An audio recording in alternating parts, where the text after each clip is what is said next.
Hey back welcome back to my YouTube channel. अभी previously मैंने आपको वाइल लूप के बारे में बताया था, तो अभी मैं डू वाइल लूप के बारे में बता रही हूँ कि डू वाइल लूप क्या होता है।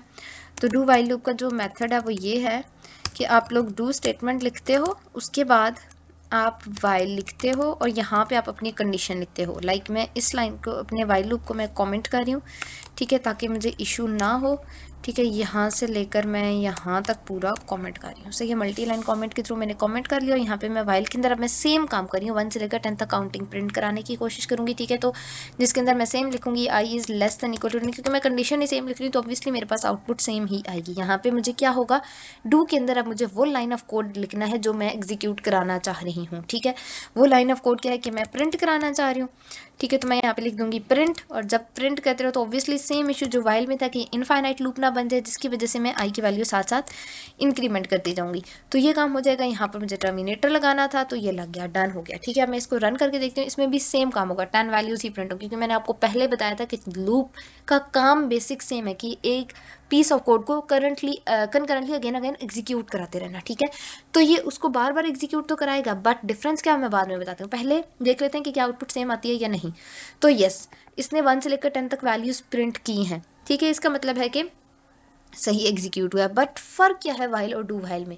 फर्क ये है कि बहुत दफ़ा हमारे पास ऐसा पीस ऑफ कोड आ जाता है जिसके अंदर हमें ये चाहिए होता है कि हम एक गिवन स्टेट कंडीशन है उसको पहले चेक करो, उस लाइन को पहले एग्जीक्यूट करो, उसके बाद आके लूप चलाओ। ठीक है, लाइक देखो, अब वाइल लूप में क्या होगा, वाइल लूप में ये इस कंडीशन को सबसे पहले आते सार ही वो आई लेस देन इक्वल टू 10 को चेक करेगा। अगर ये ट्रू है तो वो इस लाइन को चलाएगा। अब तो लूप में घुसेगा ही तब जब वो ये वाली कंडीशन ट्रू होगी तो। ठीक है, अदरवाइज ये इस लूप में एंटर ही नहीं होगा। ठीक है, अगर यहाँ पे आई की वैल्यू ऑलरेडी 11 है, ठीक है, अब 11 is less than equal to 10, no, condition is false, ये इस लूप को कभी भी एग्जीक्यूट नहीं करेगा। ठीक है, ये होता है मेरे पास वाइल में। बट डू वाइल में ये होता है कि डू वाइल में ये पहले पीस ऑफ कोड को पहले एक दफ़ा एग्जीक्यूट करता है मस्ट, उसके बाद ये कंडीशन देखता है कि क्या अगली दफ़ा के लिए ये कंडीशन ट्रू है या नहीं।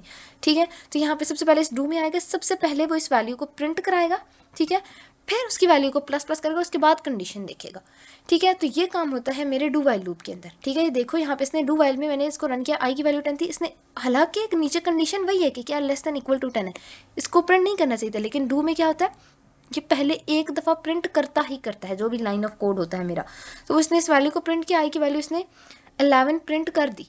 जब इसने 11 प्रिंट की, नेक्स्ट टाइम इसने देखा कि ओह कंडीशन गलत है, तो ये नेक्स्ट टाइम लूप में नहीं जाएगा, बट एक दफ़ा जाएगा ही जाएगा। ठीक है, तो बहुत दफ़ा मुझे ऐसे होता है कि मुझे एक दफ़ा तो उस लाइन को एग्जीक्यूट कराना ही है, उसके बाद मुझे कंडीशन देखनी है, तो उसके लिए मैं डू वाइल लूप यूज़ कर रही होती हूँ। होप सो आपको समझ आ गई होगी। Thank you so much for watching.